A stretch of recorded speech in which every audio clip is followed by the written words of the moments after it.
बच्चों दूसरा श्लोक पढ़ते हैं।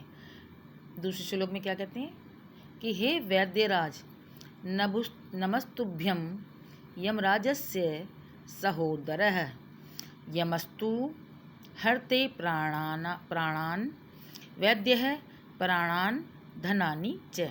कि कोई जो रोगी है वो वैद्यराज से कहता है, किससे? डॉक्टर से। आजकल की भाषा में आप समझेंगे डॉक्टर से, वैद्यराज कहते हैं डॉक्टर को।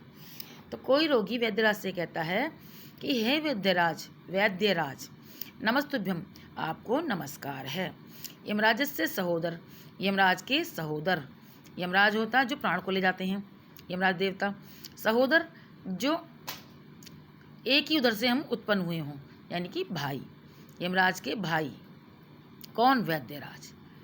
रोगी क्या कहता है वैद्यराज से कि हे यमराज के सहोदर या हे यमराज के भाई, आपको नमस्कार है।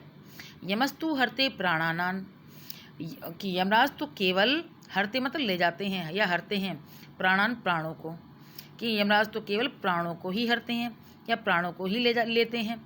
वैद्य प्राणान धनानि च, लेकिन वैद्य तो डॉक्टर तो प्राण और धन दोनों को ही हर लेता है। समझे आप इसका कॉमेडी इसकी? समझे आप कि हे यमराज के सहोदर, सहोदर मतलब जो एक ही उधर से उत्पन्न हुए, एक उधर से, उधर मतलब पेट, तो एक ही पेट से कौन? भाई बहन ही उत्पन्न होते हैं माँ के पेट से। तो वही बात है सहोदर कि हे यमराज के भाई वैद्यराज, आपको मेरा नमस्कार है कि यमराज तो केवल प्राणों को हरते हैं, ले जाते हैं, वैद्य तो डॉक्टर तो प्राण और धन दोनों को हर लेता है। ओके।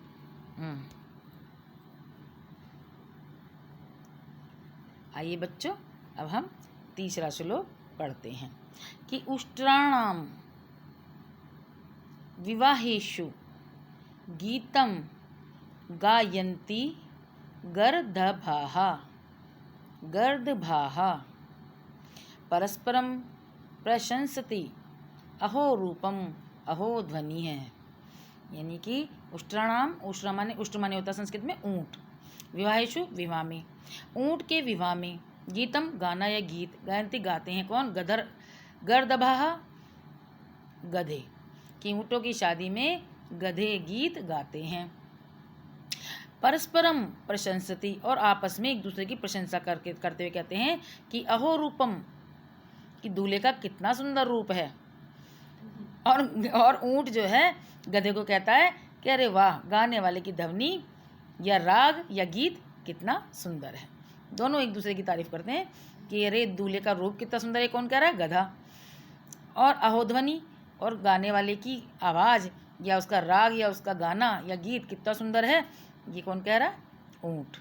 तो दोनों एक दूसरे की परस्पर तारीफ करते हैं। उष्ट्राणाम विवाहेषु गीतम गायन्ति गर्दभाः, ऊँटों की विवाह में, विवाह ने शादी में, उष्ट्र माने मैंने बता दिया ऊँट, गीतम गायन्ति गर्दभाः माने गधा, कि ऊँटों की शादी में गधे गीत गाते हैं। और परस्पर मतलब आपस में, प्रशंसति प्रशंसा करते हुए, तारीफ करते हुए, एक दूसरे की तारीफ करते हुए कहते हैं कि अरे वाह, दूल्हे का रूप कितना सुंदर है। कौन कह रहा? गधा। और ऊँट क्या कहता है? अरे गाने वाले की ध्वनि या आवाज़ या राग या गीत या गाना कितना सुंदर है। ओके। आइए बच्चों, अब हम चौथा श्लोक पढ़ते हैं। परान्नम प्राप्य दुर्बुद्धे माँ शरीरे दयां कुरु, परान्नम दुर्लभम लोके शरीराणि पुनः पुनः। क्या कहने इस श्लोक में कि परान्नम, अन्नम, ये संधि हुई है कि परा और अन्न, परा मतलब पराये का, दूसरे का, अन्न, प्राप्य पाकर, दुर्बुद्धि अरे मूर्ख या दुर्बुद्धि, माँ शरीरे दयाम कुरु, मत करो शरीर पर दया, कुरु माने करो, दया, माँ मतलब मत करो शरीर पर। इसकी लाइन सीधी करके देखते हैं। अब देखो कि दूसरे का अन्न प्राप्त करके हे मूर्ख, हे दुर्बुद्धि, अपने शरीर पर दया मत करो, यानी कि दूसरे का अन्न समझ के खूब मत खाओ। ओके। कि कहते हैं ना कि पेट तो अपना बेशक अन्न पर आया है, वो नुकसान दे जाएगा। तो इसलिए कह रहे हैं कि परा अन्नम, ये संधि हुई है। परा मतलब दूसरे, अन्न माने अनाज, कि दूसरे का भोजन प्राप्त करके अरे मूर्ख, अरे दुर्बुद्धि, अपने शरीर पर दया मत करो। परान्नम दुर्लभम लोके शरीराणि पुनः पुनः। कह रहे हैं अरे परा अन्नम यानी कि दूसरे का अन्न तो दुर्लभ है लोके इस संसार में, कि इस संसार में दूसरे का अन्न मिलना दुर्लभ है, मुश्किल है, कठिन है। शरीराणि पुनः पुनः, शरीर तो बार बार मिल ही जाता है। देखो क्या बन गया है कि इस संसार में परा अन्नम, परा माने पराये का, अन्नम माने अनाज, दुर्लभम दुर्लभ है, कठिन है, मुश्किल है, लोके इस संसार में, कि इस संसार में तो दूसरे का अन्न मिलना मुश्किल है या कठिन है या दुर्लभ है। अरे इस शरीर का क्या है, शरीराणि पुनः पुनः, ये शरीर तो बार बार मिल जाता है। जबकि होता क्या है, शरीर तो भगवान एक ही बार देता है। अगर हम जबरदस्ती ज़्यादा अधिक मात्रा में दूसरे का अन्न समझकर लालच में खाएंगे तो क्या होगा, वो हम शरीर हमारा खराब होगा, बीमार पड़ेंगे और क्या होगा, कुछ भी शरीर पर कुछ भी बुरा प्रभाव पड़ सकता। तो इसलिए वो कह रहे हैं, इसमें कमेंट्स किया गया है, व्यंग किया गया है कि दूसरे का अनाज मिलना तो इस संसार में मुश्किल है, कठिन है, दुर्लभ है।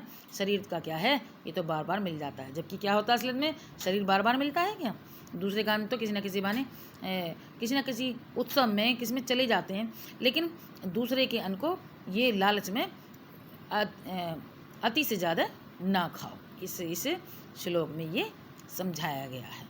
ओके बच्चों, आज ये आपका पंचमः पाठ है, हास्य श्लोकः पूरा होता है। इसकी क्वेश्चन आंसर वर्ड मीनिंग जरूर करने हैं आपको बच्चों। इसके ये क्वेश्चन आंसर और ये सब मैं आपको बुक एक्सरसाइज सब आपको सेंड कर दूंगी, और इसकी वर्कशीट भी, और वो आपको नोटबुक पे कर लेनी है। ओके।